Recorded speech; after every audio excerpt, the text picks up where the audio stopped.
حاضرین محترم، ماہ شعبان المعظم کی آج 29 تاریخ ہے۔ آج اگر ماہ رمضان المبارک کا چاند نظر آیا تو غروب آفتاب کے ساتھ ہی ماہ رمضان المبارک کا آغاز ہوگا، اور اگر آج ماہ رمضان المبارک کا چاند نظر نہ آیا تو پھر کل غروب آفتاب کے ساتھ ہی رمضان المبارک کا آغاز ابتدا ہوگی، اور شب میں نماز تراویح ادا کی جائے گی، اور اگلے دن یکم رمضان المبارک سے روزے رکھنے کی باقاعدہ ابتدا اور آغاز ہو جائے گا۔ گزشتہ جمعات مبارکہ سے فضائل رمضان المبارک، اس مبارک مہینے کو ہمیں کس طرح گزارنا چاہیے، اس موضوع پر، اس عنوان پر گفتگو کی گئی۔ آج کے خطاب جمعہ، بیان جمعہ کا آغاز بہقی شریف کی مشہور حدیث پاک سے کیا جا رہا ہے۔ اس حدیث مبارکہ کے راوی ہیں حضرت سلمان فارسی رضی اللہ تعالیٰ عنہ۔ نبی کریم علیہ السلام نے ماہ شعبان المعظم کے آخر میں صحابہ کرام کو جمع فرما کر حضور نے ایک خطبہ ارشاد فرمایا۔ اس خطبے میں حضور نبی کریم رؤوف الرحیم صلی اللہ علیہ وسلم نے ارشاد فرمایا کہ تم پر وہ عظیم الشان، عظیم المرتبت، رحمتوں اور برکتوں والا مہینہ جلوگر ہونے والا ہے، جس مبارک مہینے کو اللہ رب العزت نے بڑی ہی عظمتیں اور بڑی ہی رحمتیں عطا فرمائی ہیں۔ اس مہینے کی فضیلت کے حوالے سے نبی کریم علیہ السلام نے فرمایا کہ رب کریم نے اس عظمتوں والے، برکتوں والے، رحمتوں والے مہینے کے پہلے حصے کو رحمت قرار دیا، اور دوسرے حصے کو بخشش، مغفرت قرار دیا، اور آخری عشرے کو جہنم سے آزادی کا عشرہ نبی کریم صلی اللہ علیہ وسلم نے بتایا اور ارشاد فرمایا۔ گویا کہ یہ مہینہ اتنی برکت والا ہے کہ پہلے عشرے میں اللہ کی رحمت تقسیم ہوتی ہے، دوسرے عشرے میں مغفرت تقسیم ہوتی ہے، اور تیسرے عشرے میں جہنم سے آزادی اور رہائی جو ہے وہ عطا کی جاتی ہے۔ حضور نبی کریم صلی اللہ علیہ وسلم نے فرمایا، اذا دخل شہر رمضان، جب رمضان شریف شروع ہوتا ہے، اس کا آغاز ہوتا ہے، یعنی رمضان المبارک کی پہلی شب، پہلی رات، اللہ تبارک و تعالی 3 باتوں کا فیصلہ فرما دیتا ہے، اور غروب آفتاب کے ساتھ ہی یہ مہینہ شروع ہوتا ہے، اور اللہ کریم کے ان تینوں فیصلوں پر عمل کرتے ہوئے اس کا باقاعدہ آغاز کر دیا جاتا ہے۔ ان 3 چیزوں میں پہلی چیز اور پہلی بات نبی کریم علیہ السلام نے فرمایا، اذا دخل رمضان فتحت ابواب السماء، جیسے ہی رمضان شریف کا مہینہ شروع ہوتا ہے آسمانوں کے دروازے کھول دیے جاتے ہیں۔ وفی روایت فتحت ابواب الجنہ، جنت کے دروازے کھول دیے جاتے ہیں۔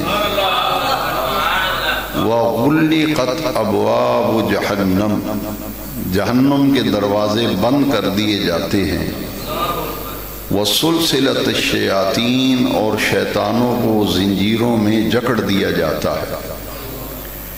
یہ 3 کام ہیں جو اس رات میں باقاعدہ ان کا آغاز ہو جاتا ہے۔ پہلی چیز، آسمانوں کے دروازے کھول دیے جاتے ہیں، رحمت کے دروازے کھول دیے جاتے ہیں، جنت کے دروازے کھول دیے جاتے ہیں۔ اور دوسری چیز کیا ہے؟ غلقت ابواب جہنم، جہنم کے دروازے بند کر دیے جاتے ہیں۔ اور تیسرا کام کیا ہے؟ سلسلت الشیاطین، شیاطین کو زنجیروں میں جکڑ دیا جاتا ہے۔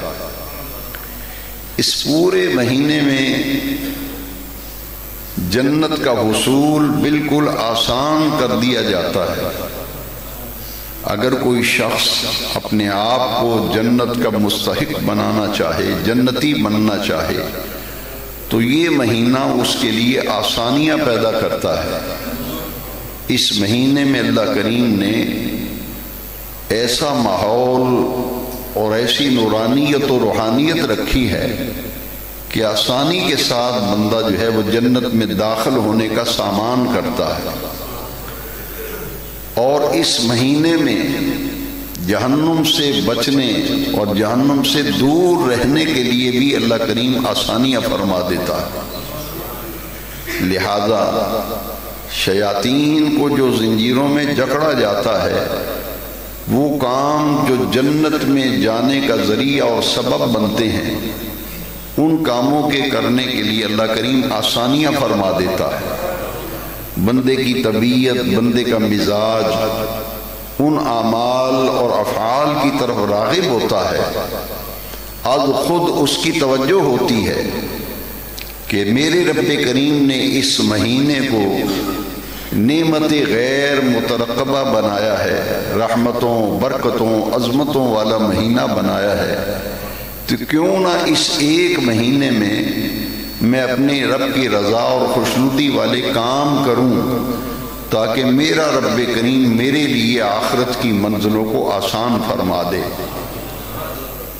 ایسا ماحول میسر آتا ہے، نیکیوں کا ماحول میسر آتا ہے، نیک اعمال و افعال کی طرف رغبت ہوتی ہے، لوگوں کا رخ مساجد کی طرف باقی مہینوں کی نسبت اس مہینے میں زیادہ ہوتا ہے، اور وہ کام، وہ اعمال اور افعال جو جہنم میں جانے کا ذریعہ اور سبب بنتے ہیں، جہنم کے دروازوں کو بند کر دیا جاتا ہے۔ اس کا معنی، مفہوم اور مطلب یہ ہے کہ وہ اعمال اور افعال جو جہنم میں جانے کا ذریعہ اور سبب بنتے ہیں، ان اعمال اور افعال سے بچنا اللہ تبارک و تعالیٰ اپنے بندوں کے لیے آسان فرما دیتا ہے۔ دو چیزیں ہیں جو انسان کو برائی کی طرف کھینچتی ہیں اور راغب کرتی ہیں، ایک چیز خارجی چیز ہے اور ایک چیز داخلی چیز ہے۔ جو خارجی شے بندے کو گناہوں کی طرف کھینچتی ہے، مائل کرتی ہے، بدی اور برائی اور گناہ پر آمادہ کرتی ہے، ایک ظاہری جسے خارجی کہتے ہیں اور ایک جسے داخلی کہتے ہیں۔ ایک باہر کی چیز ہے، ایک اندر کی چیز ہے۔ باہر کی چیز کیا ہے؟ وہ شیاطین ہیں، وہ شیاطین ہیں، کچھ ایسے جنات ہیں، کچھ شیاطین ہیں جو انسانوں کو بدی برائی کی طرف کھینچتے ہیں اور مائل کرتے ہیں اور راغب کرتے ہیں۔ اور اللہ تبارک و تعالی شیاطین کو زنجیروں میں جکڑ دیتا ہے، لہذا خارجی ذریعہ جو برائی کی طرف راغب و مائل کرتا ہے اللہ تبارک و تعالی اس سلسلے کو بھی بند فرما دیتا ہے، وہ زنجیروں میں جکڑ دیے جاتے ہیں۔ اور جو داخلی چیز ہے وہ ہے انسان کا نفس۔ خارجی چیز شیاطین ہے، داخلی چیز انسان کا نفس ہے۔ جیسے نفس امارہ ہے، نفس مطمئنہ ہے، نفس لوامہ ہے۔ تو جو انسان کے اندر ایک چیز ایسی موجود ہے جو برائی کی طرف راغب کرتی ہے، جو بدی اور گناہ کی طرف راغب کرتی ہے، ان دونوں چیزوں کو اللہ تبارک و تعالی اس مہینے میں ایسی رحمتیں نازل فرماتا ہے کہ خارجی ذریعہ شیطان زنجیروں میں جکڑ دیے جاتے ہیں، اور جو اندر کا انسان کو برائی کی طرف راغب کرنے کا داعیہ ہے اللہ تبارک و تعالی اس کے راستے بھی مسدود فرما دیتا۔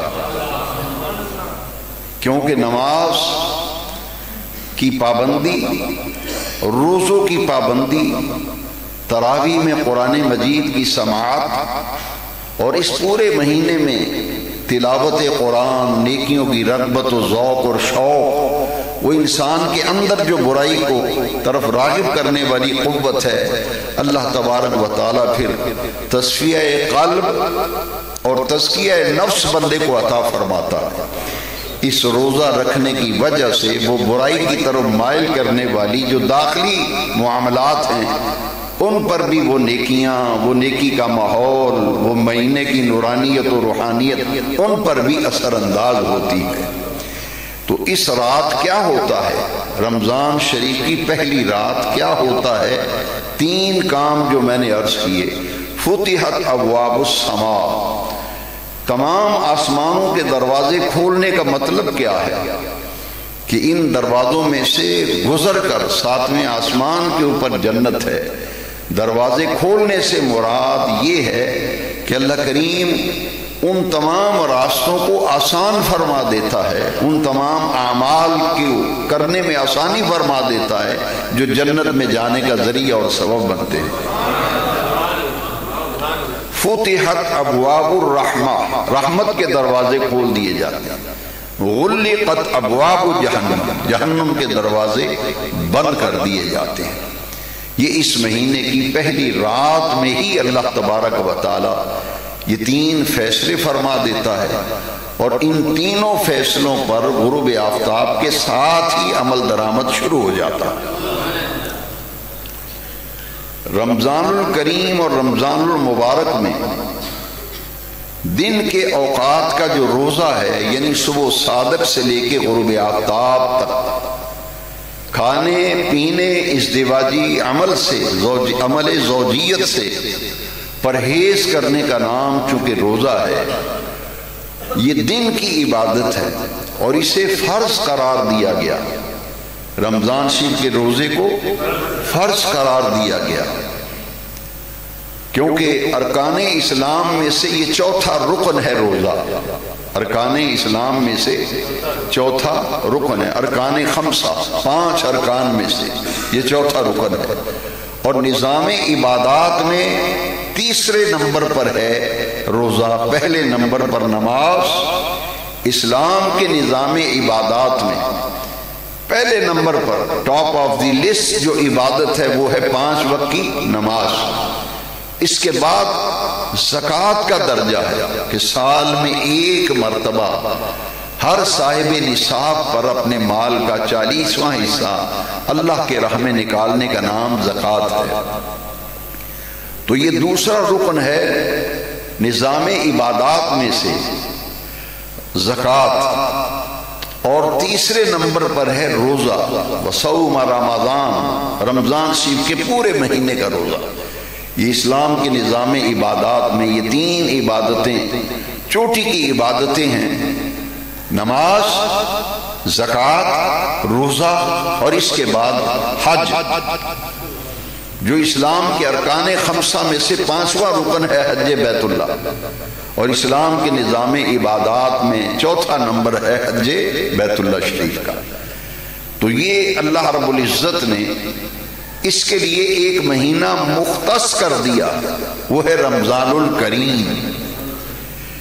اور اس مہینے میں نبی کریم صلی اللہ علیہ وسلم نے اس مہینے کے متعلق اسی خطبے میں جو حضرت سلمان فارسی سے منقول ہے، روایت ہے، اور بیہقی شریف میں یہ حدیث شریف ہے، شعب الایمان میں بھی یہ حدیث موجود ہے، نبی کریم علیہ السلام نے فرمایا کہ یہ مہینہ رمضان شریف ایسا ہے کہ اس مہینے میں اگر ایک فرض ادا کریں گے تو 70 فرضوں کا ثواب ملے گا۔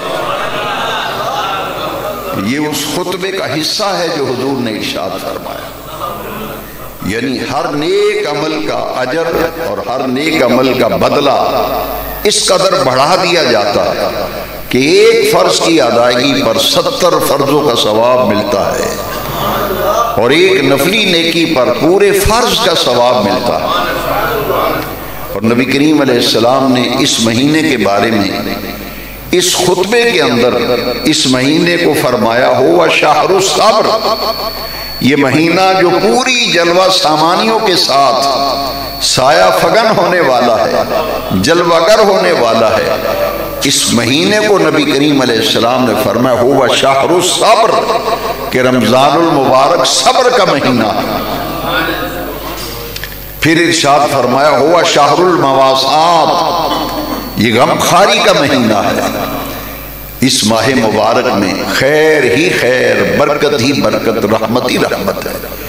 آپ اندازہ لگائیے کہ حضور نبی نور و رحمت صلی اللہ علیہ وسلم نے اس مہینے کو فرمایا یہ صبر کا مہینہ ہے، شہر المواسات غمخواری کا مہینہ ہے۔ جتنی شدت کی پیاس گرمی میں اگر روزے آتے ہیں اور شدت کی گرمی ہو تو آدمی اس قدر صبر کرتا ہے کہ غروب آفتاب تک وہ پانی کا ایک گھونٹ و قطرہ حلق سے نیچے نہیں اترنے دیتا، اور جب بھوک اور پیاس روزے کی حالت میں اسے ستاتی ہے، پیاس لگتی ہے، بھوک لگتی ہے، انسان صبر کرتا ہے۔ تو گویا روزہ رکھنے سے انسان کے اندر صبر کی کیفیت پیدا ہوتی ہے، انسان صابر بنتا ہے روزے رکھنے کی بدولت۔ اللہ تبارک و تعالیٰ اس کے اندر صبر کی جو کیفیت انسان میں رکھی ہے اس کو 4 چاند لگ جاتے ہیں، اور انسان پھر صبر کا دامن تھامتا ہے اور ان چیزوں کے قریب نہیں جاتا۔ اسی طرح حضور نے فرمایا ہوا شہر المواسات، یہ رمضان شریف کا مہینہ غمخواری کا مہینہ ہے۔ غمخواری سے کیا مراد ہے؟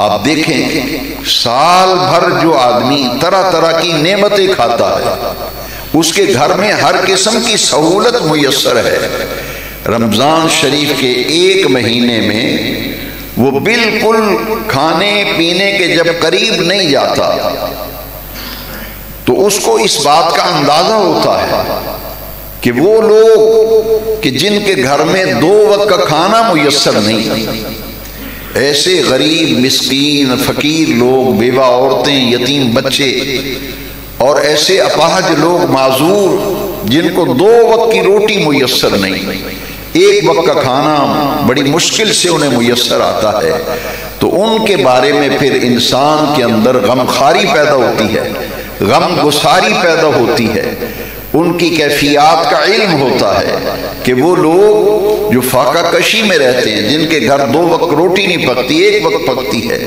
یا بڑی مشکل سے جن کا گزارا ہوتا ہے، ان سے ہمدردی پیدا ہوتی ہے، ان کی تکلیف کا احساس ہوتا ہے۔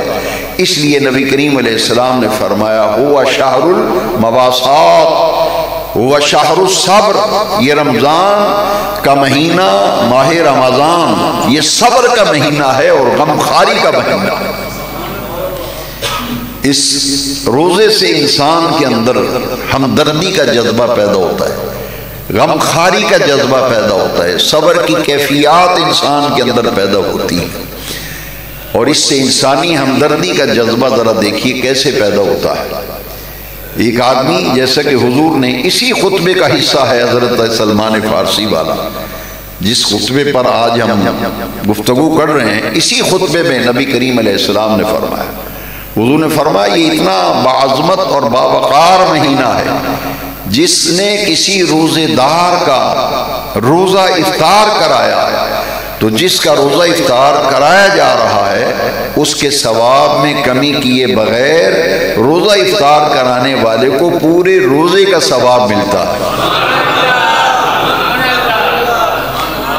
نبی کریم علیہ السلام نے جب ارشاد فرمایا تو اگلی بات بڑی غور سے سننے والی ہے تاکہ شہر المواسات اور شہر الصبر کا مفہوم ہم سمجھ سکیں۔ جب صحابہ کرام نے یہ سنا کہ روزہ افطار کرانے کا اتنا درجہ ہے کہ افطاری کرانے والے کو پورے ایک روزے کا ثواب ملتا ہے، ایک آدمی کا روزہ افطار ہے، 10 آدمیوں کی افطاری کرائی تو 10 روزوں کا ثواب، 100 آدمی کی افطاری کا اہتمام کیا 100 روزوں کا ثواب، لیکن جن کی افطاری کرائی جا رہی ہے ان کے ثواب میں کمی کیے بغیر پورے روزے کا ثواب اسے ملتا ہے۔ جب میرے آقا کریم نے یہ ارشاد فرمایا تو صحابہ کرام میں سے کچھ صحابہ نے عرض کی، حضور جس کو روزہ افطار کرانے کی طاقت ہی نہیں، مسکین ہے، فقیر ہے، غریب ہے، اس کی گزر اوقات مشکل سے ہوتی ہے، اس کے اتنے وسائل اور ذرائع نہیں کہ وہ افطاریاں کرائے اور افطار کرائے، اس کا کیا بنے گا؟ تو میرے نبی کریم علیہ السلام نے جو خوشخبری دی وہ سننے والی ہے۔ حضور نے فرمایا جس نے کھجور کے ایک دانے سے یا چھہارے کا ایک دانہ لے کر کسی کا روزہ افطار کرایا، دودھ کا ایک گھونٹ صرف پلا کر روزہ افطار کرایا، یا یہ بھی میسر نہیں تو پانی کے ایک گھونٹ سے بھی کسی کا روزہ افطار کرایا تو افطار کرانے والے کو پورے روزے کا ثواب ملے گا۔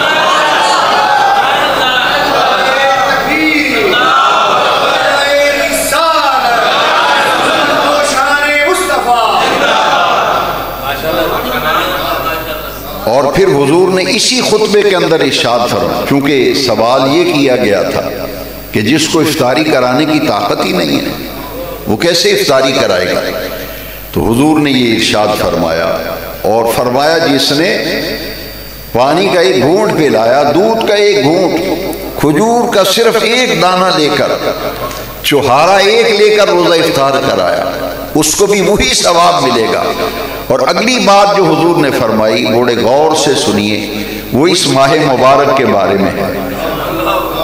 یہ حضرت سلمان فارسی اس حدیث کے راوی ہیں جو خطبہ شعبان کے آخر میں حضور نے صحابہ کو جمع کر کے فضائل رمضان پر حضور نے گفتگو فرمائی تھی۔ اس خطبے میں پھر حضور نے یہ فرما کر ارشاد فرمایا تو دوسرا وہ جس نے کسی روزے دار کو پیٹ بھر کر کھانا کھلایا، یعنی روزے دار کو کھانا ایسے کھلایا کہ وہ سیر ہو گیا۔ نبی کریم علیہ السلام نے فرمایا قیامت کے دن اس کو حوض کوثر سے جام پلایا جائے گا اور جنت میں داخل ہونے تک اسے پیاس نہیں لگے گی۔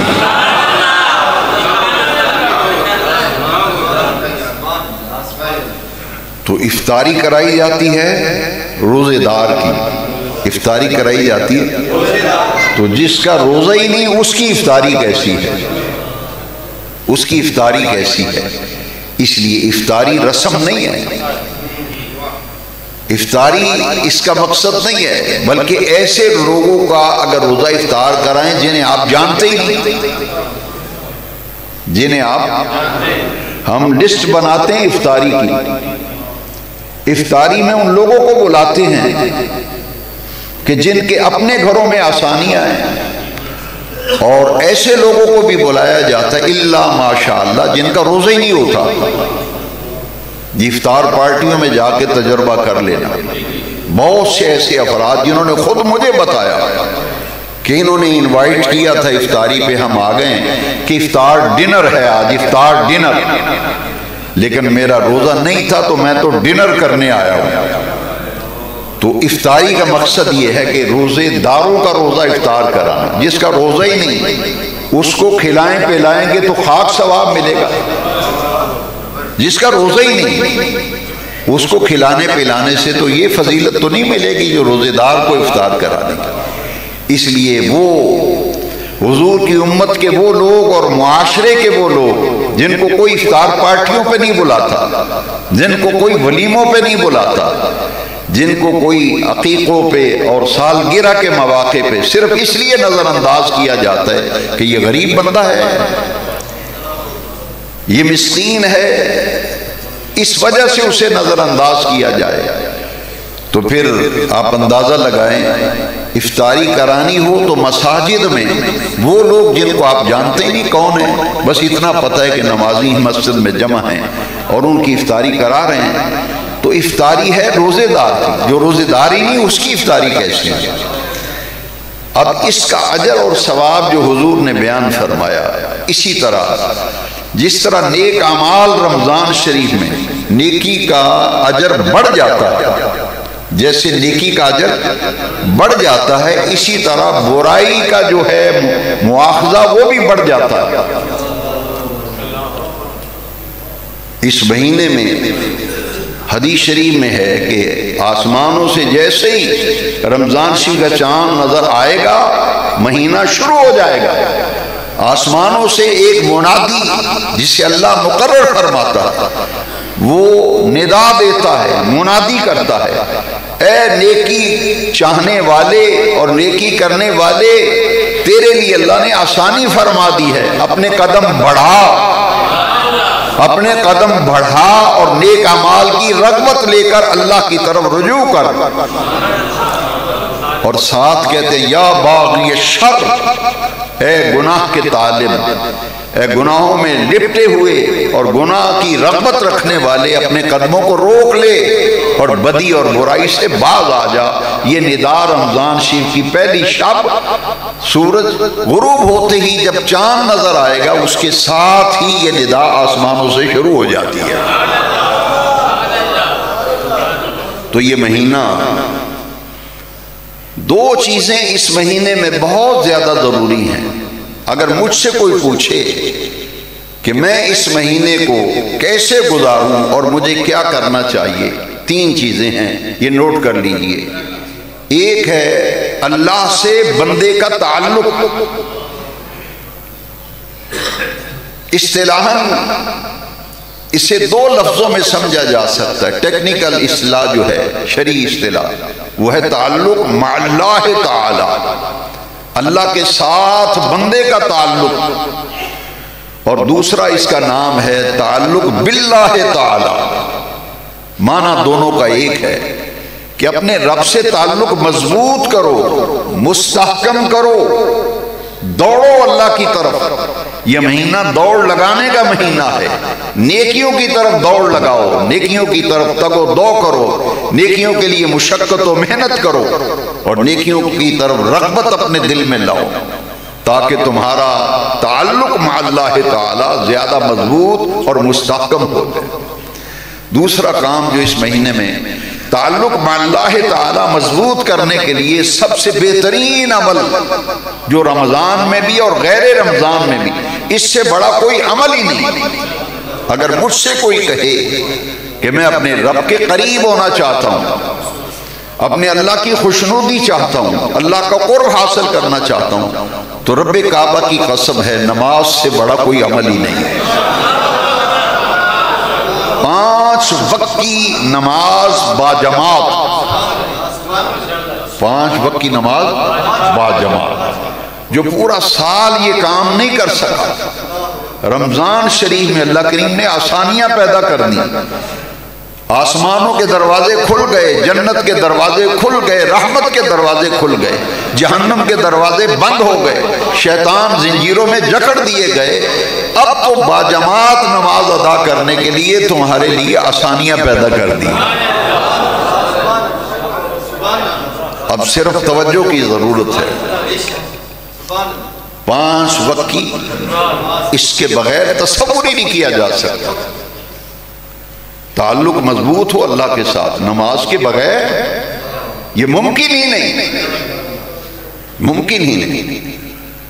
اور یہ روزہ خود اللہ کے قریب کرتا ہے، روزہ بندے کو اللہ کے لعلکم تتقون کہ روزے کا مقصد ہے تمہارے اندر تقوی پیدا ہو، تمہارے اندر نیکی کی رغبت پیدا ہو، دین سے محبت ہو، قرآن کی تلاوت کا شوق ہو، غریبوں کی ہمدردی، بیوہ عورتوں کی مدد و نصرت، یتیم بچوں کی کفالت، بیمار مخلوق کی خدمت، اپاہج و معذور کی خدمت، اور حضور کی امت کے معاشرے کے پسے ہوئے لوگ جو غربت کے مارے اور ستائے ہوئے لوگ ہیں ان کی نصرت و مدد کرنے کے لیے اس مہینے میں آسانیاں کر دی ہیں۔ اس کے لیے آخری عبادت جو رمضان شریف کی ہے وہ صدقہ فطر ہے۔ اس کی صدقہ فطر جو واجب کیا گیا اس میں بھی یہ حکمت ہے۔ حضور نے فرمایا میری امت کے وہ لوگ جو غربت، مالی پریشانیوں کے سبب، فقر و فاقہ، تنگ دستی کے سبب، ہاتھ تنگ ہونے کی وجہ سے جو عید کی خوشیاں اپنے بچوں میں نہیں بانٹ سکتے، وہ خود عید کی خوشیوں میں شریک نہیں ہو سکتے، فرمایا صدقہ فطر اس لیے واجب کیا گیا ہے کہ میری امت کا وہ طبقہ بھی تمہارے ساتھ عید کی خوشیوں میں شریک ہو جائے۔ تو اس مہینے کے اندر زکوٰۃ نکالنا، مساجد پہ خرچ کرنا، دین کی تعلیم و تبلیغ پر خرچ کرنا، معاشرے کے پیچھے ہوئے طبقے کی مالی مدد و نصرت کرنا، صدقات و خیرات کرنا، سحری اور افطاری کا اہتمام و انتظام کرنا، یہ ساری چیزیں جو انسان کو اللہ کا قرب عطا کرتی ہیں اور اللہ کے قریب کرتی ہیں، اللہ سے تعلق بندے کا مضبوط ہوتا ہے۔ اور دوسرا کام ہے جو کرنے کا وہ کیا ہے؟ رجوع الی القرآن، رجوع الی قرآن کی طرف رغبت، قرآن کی طرف رجوع۔ پورا سال جس نے کبھی قرآن نہیں کھولا، کبھی تلاوت نہیں کی، اس کے لیے رمضان شریف میں آسانیاں پیدا کر دی گئیں۔ اب اس مہینے کے اندر دوسرا کرنے والا کام ہے وہ ہے تلاوت قرآن۔ ایک ہے تلاوت قرآن اور ایک ہے قرآن مجید کو سمجھ کر پڑھنا۔ اس کے لیے رمضان شریف میں مساجد میں فجر کی نماز کے بعد اور بعض مساجد میں تراویح کے بعد بھی درس قرآن کا اہتمام ہوتا ہے، تاکہ یہ نزول قرآن کا مہینہ ہے، قرآن تراویح میں سن کے برکتیں تو سمیٹ لیں، اب کچھ وقت نکال کر اس قرآن کو سمجھیں کہ یہ ہمارے لیے اس میں پیغام کیا ہے، اس میں ہمارے لیے ہدایت کیا ہے۔ اس کے لیے فجر کی نماز کے بعد اسی جامع مسجد میں تراویح کے بعد بھی درس قرآن کا اہتمام سال ہر سال سے ہو رہا ہے، اور فجر کے بعد بھی سال ہر سال سے درس قرآن کا اہتمام ہو رہا ہے۔ رجوع الی القرآن کے لیے ایک تلاوت قرآن، سماعت قرآن اور تفہیم قرآن، یعنی قرآن مجید کا فہم کہ قرآن ہمارے لیے پیغام کیا ہے، کیونکہ ھدی للناس وبینات من الہدی، یہ قرآن کتاب ہدایت ہے، اور قرآن جو ہے یہ حق اور باطل میں فرق کرنے والی کتاب ہے۔ تعلق باللہ تعالی پہلی چیز، دوسری چیز رجوع الی القرآن، قرآن سے تعلق مضبوط کرنا۔ اس لیے دن کے اوقات میں روزہ فرض اور رات کے قیام میں قرآن مجید کی منزل سننا، یہ سنت، دن کی عبادت فرض کے درجے میں اور رات کی عبادت سنت کے درجے میں۔ نماز تراویح، قیام اللیل، اس میں قرآن سنا جاتا ہے۔ سماعت قرآن، اور قرآن سننے کی اتنی فضیلت ہے کہ رب جلیل نے قرآن مجید میں فرمایا اذا قرئ القرآن فاستمعوا له وانصتوا لعلکم ترحمون۔ ہم اپنے رویوں پہ غور کریں ذرا، ہم اپنے طرز عمل پر غور کریں۔ ہمارا طرز عمل اس کے بالکل برعکس چلا جا رہا ہے۔ تراویح میں ایسے قاری کا انتخاب لوگ کرتے ہیں کہ قرآن مجید کی کچھ سمجھ نہیں آتی، سوائے عالمون اور تعلمون کے کچھ پتہ ہی نہیں چلتا۔ سارا قرآن ایسے پڑھتے ہیں جیسے ایکسپریس گاڑی چل رہی ہے، اور جب رکوع میں امام صاحب جاتے ہیں تو ایک ہی لفظ کی سمجھ آتی، یعلمون، بس ایک بات کی سمجھ۔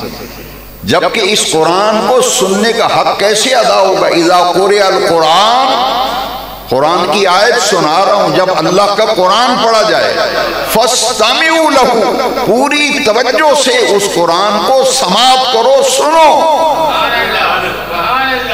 غور کرو جو کچھ پڑھا جا رہا ہے، ایک ایک لفظ سمجھ میں آئے اس میں غور کرو۔ اور دوسرا حکم جو ہے اس کو توجہ سے سنے ذرا، جو ہمارے ہاں نہیں ہے۔ بڑا دکھ ہوتا ہے یہ چیزیں دیکھ کر۔ پہلا کیا حکم ہے؟ جب اللہ کا قرآن پڑھا جائے فاستمعوا له، توجہ سے سنو، اور دوسرا کام وانصتوا، انصتوا کا لفظی معنی ہے اور چپ ہو جاؤ،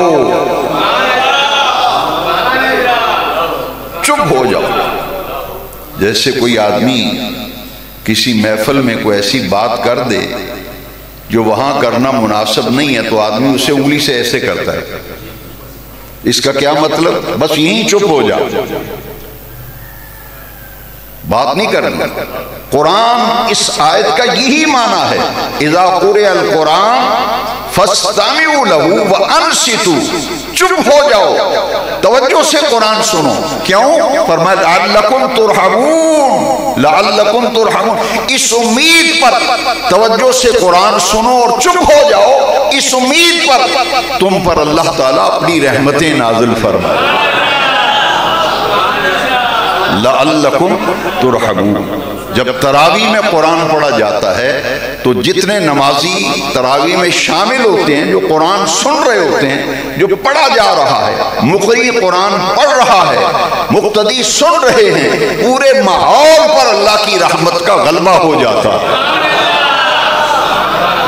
پورے ماحول پر اللہ کی رحمت کا غلبہ، لعلکم ترحمون۔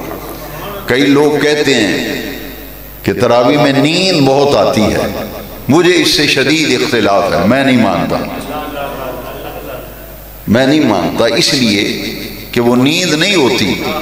قرآن ہے لاہوتی کلام، قرآن کسی انسان کا، بشر کا کلام نہیں ہے، یہ لاہوتی کلام ہے۔ کلام اللہ، کتاب اللہ، اللہ کا کلام، لاہوتی کلام۔ جب وہ پڑھا جاتا ہے سماعت کے ذریعے دل میں قرآن اترتا ہے، اور پھر روح تک جب قرآن کی نور پہنچتا ہے، بندے کی آنکھیں بند ہونا شروع ہو جاتی ہیں۔ یہ ہے قرآن۔ اس کی ایک مثال غور سے سنیں۔ آپ کا 7 سال کا بچہ جب قرآن شریف پڑھتا ہے استاذ کے پاس، مقری قرآن پڑھا رہا ہے، آپ سن رہے ہیں، میرا بیٹا پڑھ رہا ہے، غور سے دیکھنا آپ کا بیٹا جھومے گا ایسے، قرآن پڑھے گا تو جھومے گا۔ کیوں؟ یہ کلام اللہ ہے، لاہوتی کلام ہے، ان کے لفظوں کی تاثیر ہے، اس کے حروف کی تاثیر ہے۔ جیسے جیسے قرآن پڑھا جاتا ہے اسے سرور آتا ہے، معنی نہیں جانتا بچہ، معنی نہیں جانتا کہ کیا پڑھ رہا ہوں، لیکن قرآن کا نور جب اس کی روح تک جاتا ہے پھر وہ اپنے جسم کو حرکت دیتا ہے، یعنی جھومتا ہے کہ اللہ کے قرآن کی لذت آ رہی ہے۔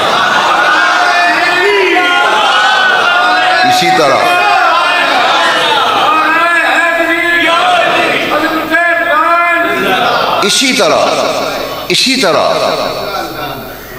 جب مساجد میں یا محافل میں قرآن مجید کی تلاوت ہوتی ہے تو جب قرآن پڑھا جاتا ہے تو سننے والے ایسے جھومتے ہیں، اور جب حسن صوت بھی اللہ کی بہت بڑی عطا ہے، یعنی آواز کے اندر حلاوت، آواز کے اندر شیرینی اور قرآن پڑھنے کا انداز، وہ جب اس خوبصورت لہجے میں قرآن پڑھا جاتا ہے سننے والے بے اختیار جھوم کے خوش ہو کے کہتے ہیں سبحان اللہ۔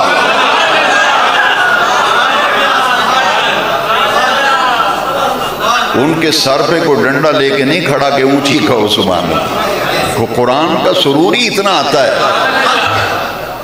بندہ کہتا ہے سبحان اللہ، یہ بھی کہتا ہے اور وہ جھومتا بھی ہے، اور کچھ خوش نصیب ایسے بھی ہیں جن کی آنکھوں میں آنسو آ جاتے ہیں۔ تراویح میں تجربہ کر لینا، قرآن مجید کی کچھ آیات ایسی ہیں جن میں عذاب الہی کا ذکر ہے، قرآن کی کچھ آیتیں ایسی ہیں جن میں بشارتیں ہیں، کن میں عذاب کی وعیدیں ہیں، ان آیات کی بھی تاثیر ہے۔ جب وہ آیتیں پڑھی جاتی ہیں سننے والا معنی نہ بھی جانتا ہو تو اس کی آنکھوں میں آنسو آ جاتے ہیں۔ اس قرآن کی تاثیر ہے، اس قرآن کی بھی حضور نے نہیں، رب کریم نے قرآن میں فرمایا وَنُنَزِّلُ مِنَ الْقُرْآنِ مَا هُوَ شِفَاءٌ وَرَحْمَةٌ لِّلْمُؤْمِنِينَ۔ قرآن ایمان والوں کے لیے شفا ہے، قرآن ایمان والوں کے لیے رحمت ہے۔ قرآن پڑھنے اور سننے سے شفا ملتی ہے، یہ قرآن کی آیت ہے۔ اب حدیث سنو، قرآن میں رب نے قرآن کو شفا فرمایا، رحمت فرمایا، اور میرے نبی کریم علیہ السلام نے حدیث میں فرمایا علیکم بشفاعین، اگر تمہیں شفا چاہیے تو دو چیزیں اپنے اوپر لازم کر لو۔ علیکم بشفاعین، جس کسی کو شفا چاہیے میرے نبی کریم علیہ السلام نے فرمایا دو چیزوں کو اپنے اوپر لازم کر لے۔ ایک کیا ہے؟ العسل والقرآن، ایک شہد ہے، ایک قرآن کی تلاوت ہے۔ قرآن بھی شفا ہے اور شہد میں بھی، گھر میں شہد ختم نہیں ہونا چاہیے، کیونکہ حضور نے فرمایا اس میں شہد میں بھی شفا، قرآن میں بھی شفا۔ تو دو چیزیں گھر سے غائب نہ ہونے دینا، ایک شہد غائب نہ ہونے دینا، ایک قرآن کی تلاوت نہ غائب ہونے دینا۔ جس گھر میں روزانہ قرآن کی تلاوت ہو، بے نیاز رب بھی قرآن میں فرمائے کہ قرآن شفا بھی ہے، قرآن رحمت بھی ہے، نبی کریم فرمائیں کہ قرآن میں تمہارے لیے شفا ہے، تمہیں شفا چاہیے دو چیزوں کو اپنے اوپر لازم کر لو، ایک قرآن کی تلاوت اور ایک شہد، ان دونوں کے اندر اللہ نے تمہارے لیے شفا رکھی۔ تو ہمارے گھروں میں نماز نہیں رہی، قرآن کی تلاوت نہیں رہی، یہ رحمتوں برکتوں والا مہینہ ہے۔ دو کام، تعلق باللہ تعالی، رجوع الی، تیسری چیز اتباع سنت، اتباع شریعت، کہ نبی کریم علیہ السلام کے مبارک طریقے، ان پر اس مہینے میں عمل کرنا آسان ہو جاتا ہے۔ اسے کہتے اتباع سنت، اتباع شریعت، یہ چیزیں سیکھنے سے پتہ چلے گی۔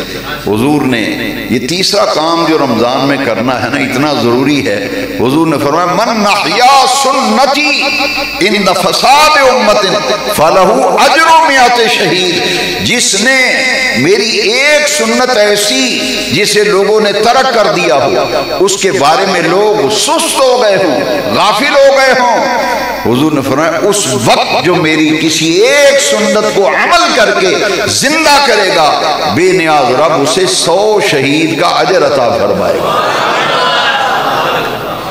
اسے 3 نام آپ دے سکتے ہیں، احیاء سنت، احیاء اتباع سنت، اتباع شریعت، کہ ہر وہ کام جو نبی کریم علیہ السلام کا طریقہ حضور کی سنت ہے ان کو اپنا کر 3 چیزیں رمضان شریف میں کرو، اور چوتھا کام ہے کرنے والا استغفار۔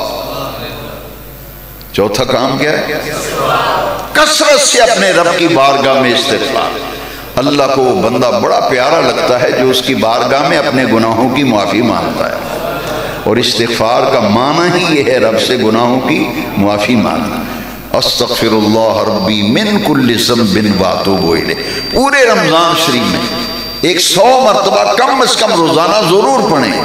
پورے رمضان شریف میں تیسرا کلمہ 100 مرتبہ ضرور پڑھیں اور 100 مرتبہ روزانہ درود شریف پڑھیں.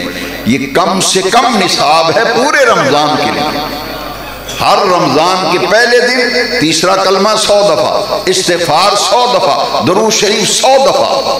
باقی جتنی اللہ توفیق دے قرآن کی تلاوت، 5 وقت کی نماز پابندی سے، غریبوں کی مدد، بیوہ عورتوں کا خیال، یتیم بچوں کی کفالت، معاشرے اور گلی محلے میں جو محتاج لوگ ہیں، ضرورت مند لوگ ہیں، ان کی ضرورتوں کو پورا کرو. اللہ کی رحمتیں حاصل کرنے کا مہینہ ہے. اللہ کریم ہم سب کو عمل کی توفیق دے. وآخر دعوانا